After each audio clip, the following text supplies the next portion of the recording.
Nulis nanti kalau disuruh nulis baru nulis. Oh.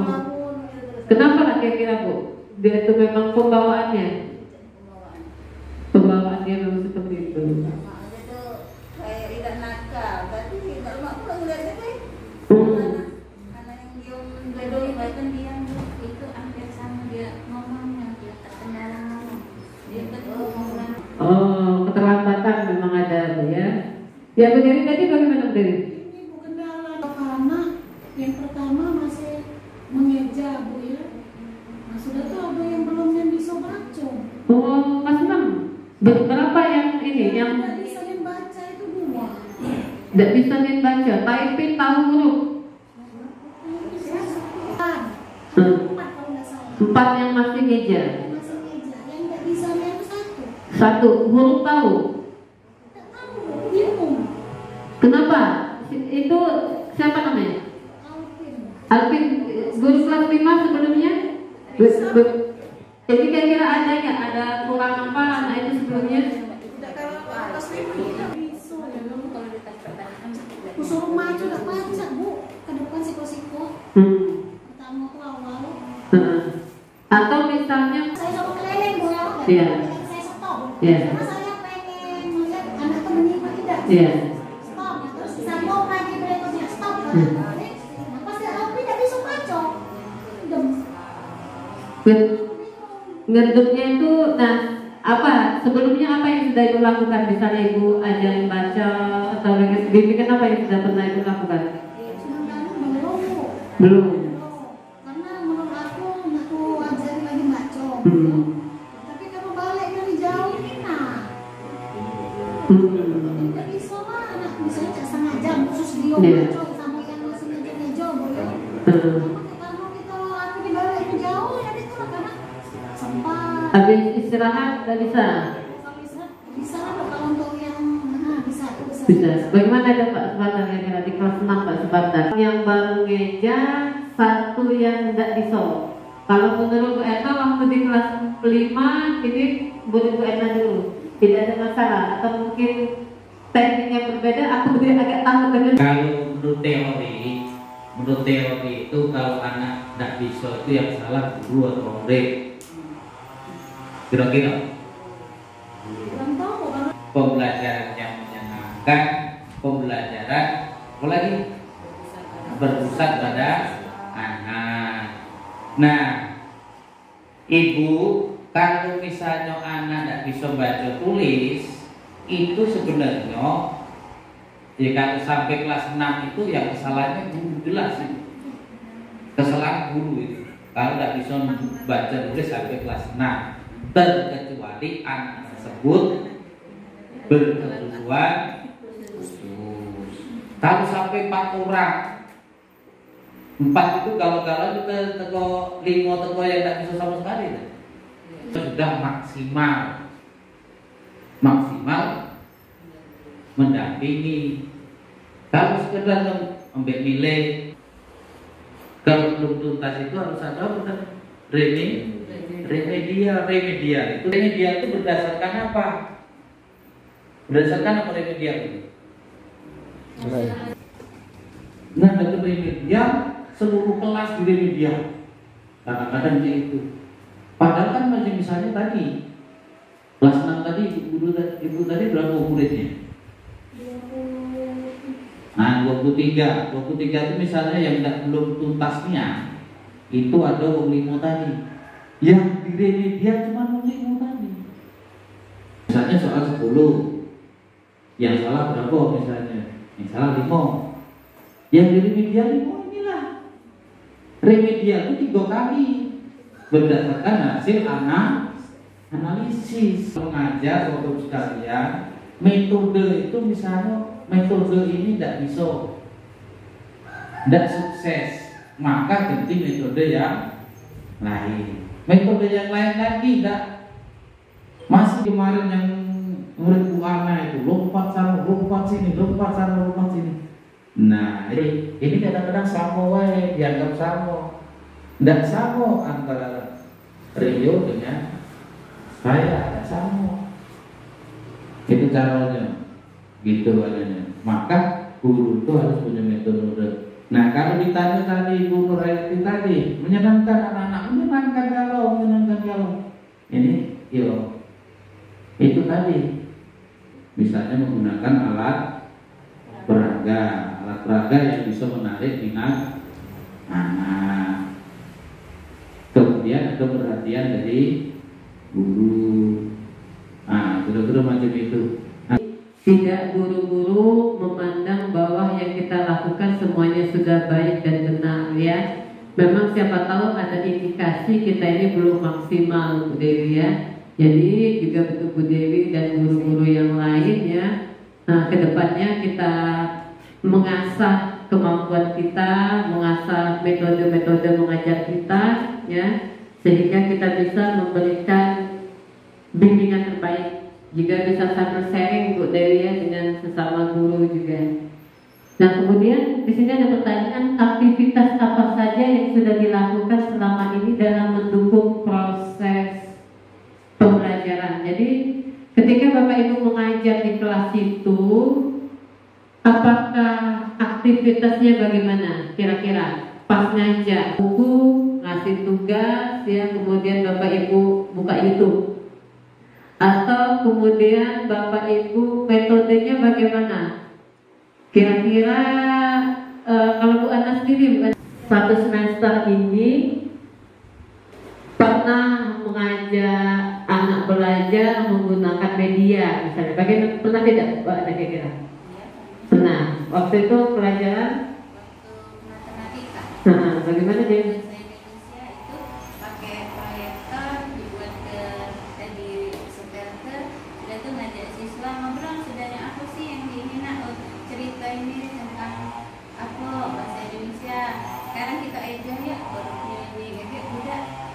Gambar gitu, terus ada gambar burung misalnya, yuk kita aja sama-sama kalau burung itu apa kayak tulisan. Jadi kalau Bu Ana kan pernah melakukan metode seperti itu, antusiasnya Bu Ana dibandingkan dengan tidak menggunakan metode seperti itu yang ngajar biasa tanpa menggunakan media apa-apa, anak-anak kelihatan bersemangat bagaimana? Pakai proyektor. Penting juga udah dengerin kita ngomong tuh lah ternyata kok pakai proyektor kita tidak capek, semua YouTube itu ngomong sambil nyanyi, kita bisa hanya tepuk-tepuk baik, kita tidak capek ya. Jadi kalau Bu Nena sendiri Ibu lakukan di kelas, kira-kira pernah Bu Nena menggunakan media atau mungkin pernah mengajak anak keluar kelas atau bagaimana Bu Nena? Pakai media tuh belum. Yeah. Kalau belajar di luar sudah Bu, misalnya mengamati tanaman, misalnya bunga sepatu, bagaimana tangkainya, daunnya itu pernah Bu. Tapi kalau pakai kelompok yang media itu belum Bu. Nah itu juga sebenarnya ketika anak-anak belajar, anak di dalam kelas, ada tidak suasana yang berbeda anak-anak itu? Benar ya.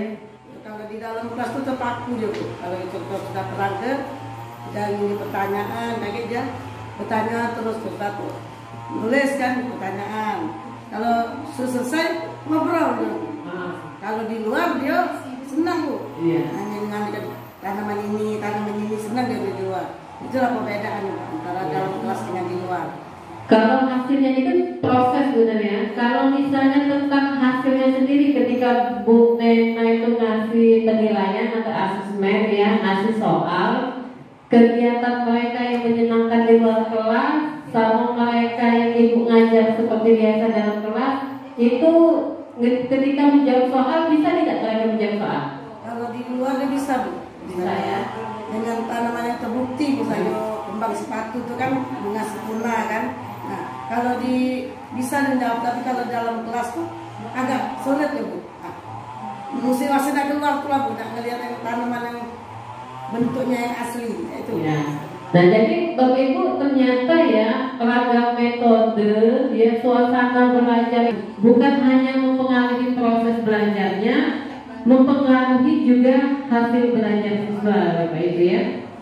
Ya sekarang coba yang berikutnya, tidak ada lagi berarti? kita info ya, kita lanjutkan. Jadi Bapak Ibu, kalau Mutahmi belum ngomong hari ini. Kira-kira Mutahmi dari beberapa obrolan dengan teman-teman kita yang tadi terkait aktivitas belajar di kelas, kalau mungkin juga dihubungkan dengan permasalahan Bu Dewi, kalau ditarik akar masalah kira-kira apa tadi permasalahan kita di kelas sebagai guru ini? Dan mungkin sekali nanti juga solusinya bisa dari kami dan juga Pak Supata. Silakan kami. Baik, Bu, terima kasih waktunya. Tapi sebelumnya minta maaf untuk teman-teman seandainya mungkin saran saya nanti mungkin ada yang membuat kurang enak seperti itu ya. Apa namanya refleksi ya? Itu benar refleksi. Seperti yang saya sampaikan, refleksi itu harus jujur, refleksi itu harus terbuka dengan hati terbuka. Kadang-kadang Pak, kalau kita dipuji-puji wong ini kan perubahan, merasa bagus tulah. Lemaklah sekali-sekali kita dikoreksi, walaupun sakitnya cuma sehari. Ya, tapi itu yang akan memacu kita. Silakan Dr. Tami dengan bahasa yang seperti apapun silakan. Ya, silakan.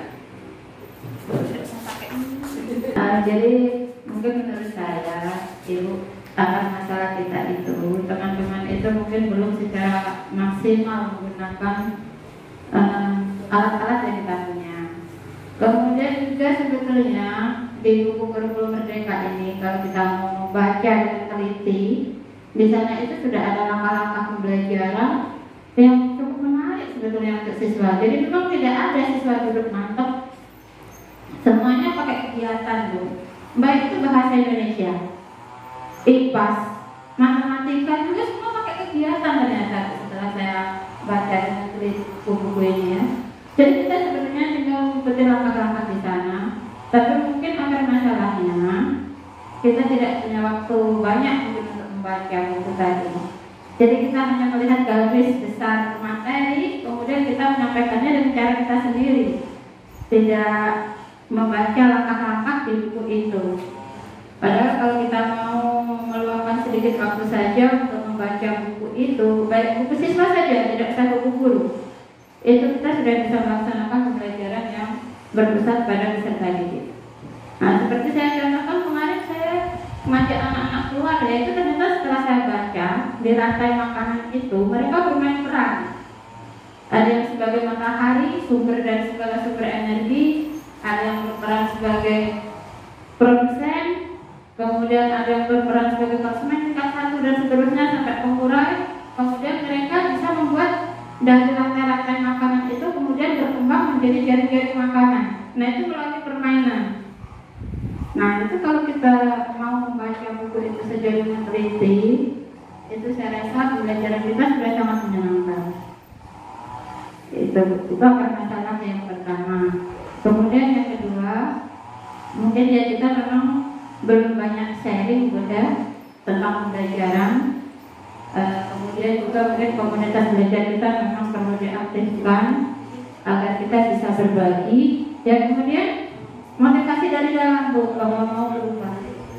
Kalau kita ada motivasi intrinsik untuk berubah, jadi kalau kita ada di sekolah ya berpikirlah bagaimana kita menghadapi anak-anak itu dengan menyenangkan.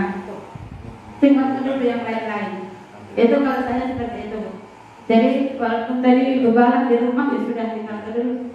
Nah, di sekolah saya hanya fokus ketika anak, aduh nak kok tidak bisa nak, ibu sudah sampai seperti ini ya tenggorokan. Nah, maka saya akan merubah cara lain untuk menghadapi si A ini.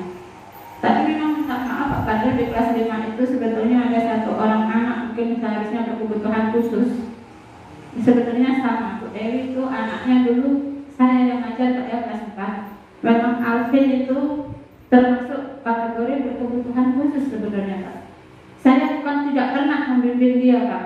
Saya sering ngajak dia dulu, diajari baca.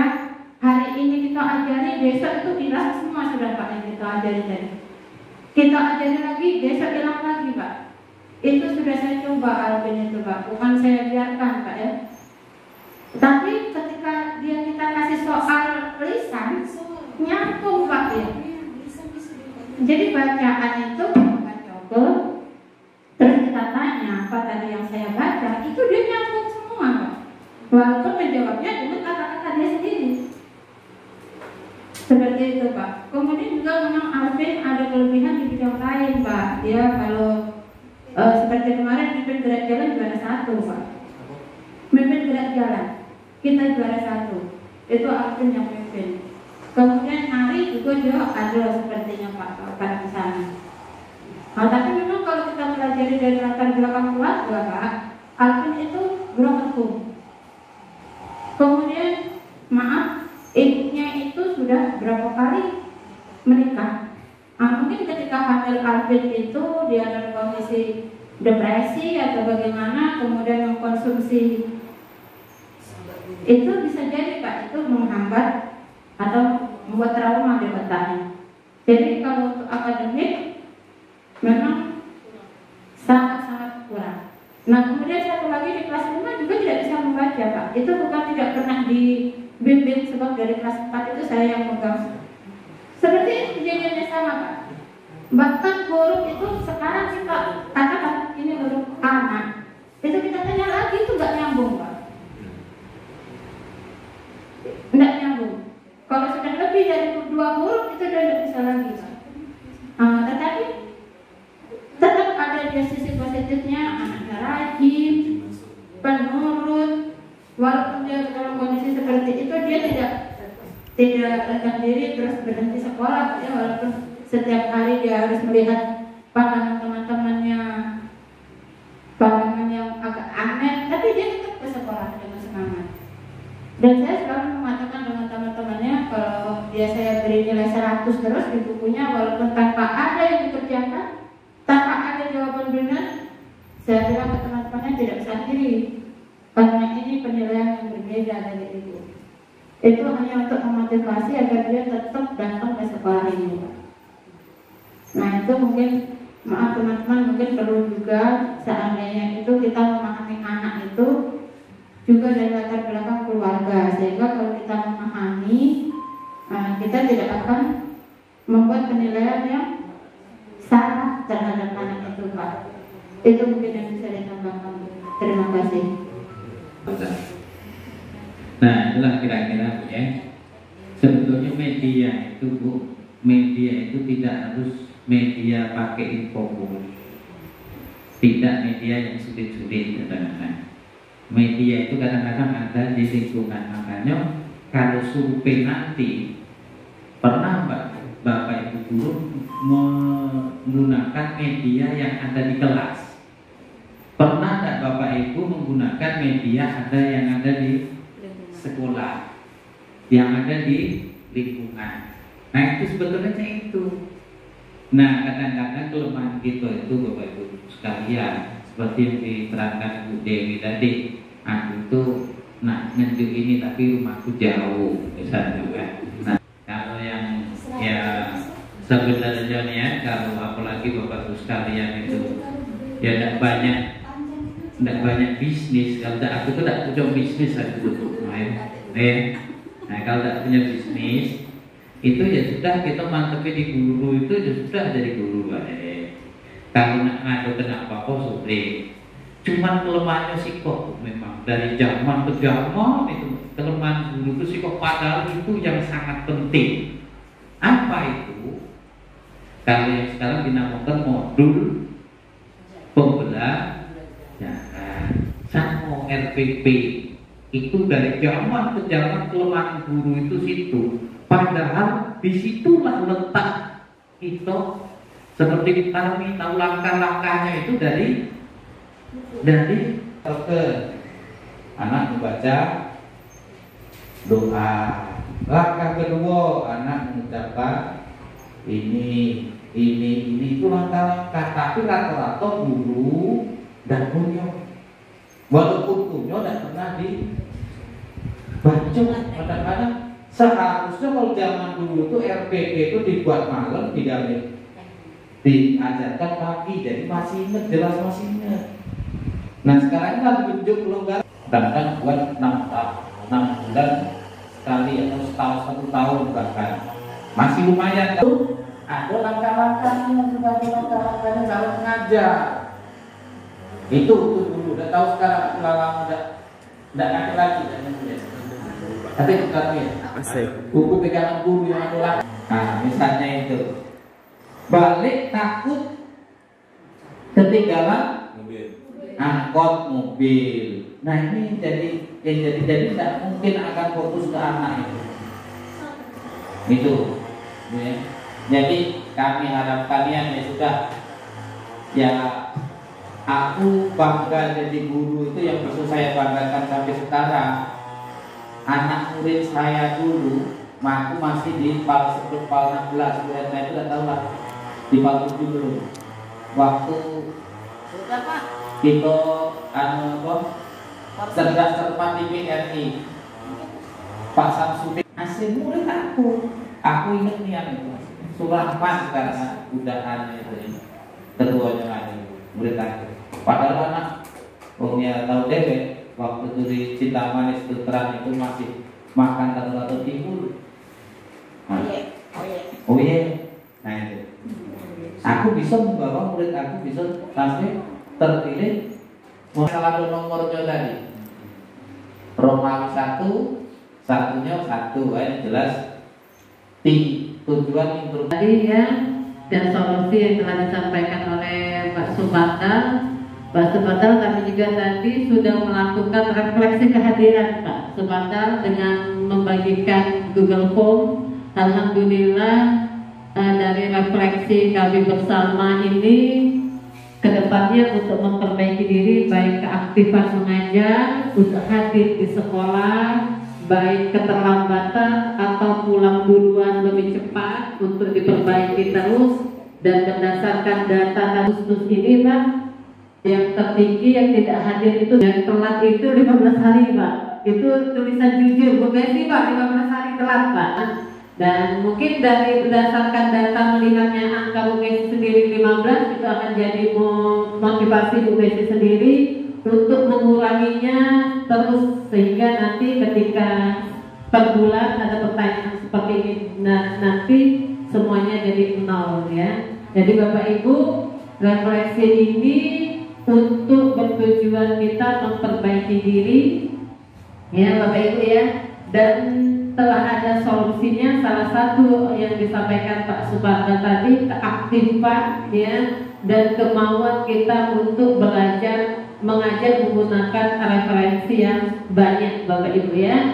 Dan refleksi ini akan hanya menjadi refleksi yang tidak ada arti kalau tidak ada komitmen untuk berbenah, seperti itu Pak ya. Ini akan menjadi hal yang cuma ritual saja, tiap bulan refleksi, tiap bulan PMO. Kalau tidak ada kesadaran, komitmen untuk memperbaiki diri ya, mungkin akan tetap peluang kita tidak hadir karena hal-hal tertentu, mungkin karena hal-hal tertentu kita akan tetap terlambat hadir ya. Hanya saja kita kalau sudah meniatkan memaksimalkan dengan segala akar masalah yang telah kita miliki tadi, baikkan ajaran dan segala macam ya, insya Allah kedepannya tidak akan terjadi. Itu bukan menjadi sesuatu masalah sekali ya. Itu saja Bapak Ibu. Nah, saya akhiri dengan warahmatullahi wabarakatuh. Kita break dulu 15 menit, Bapak Ibu ke ruang sebelah. Pak Nasro.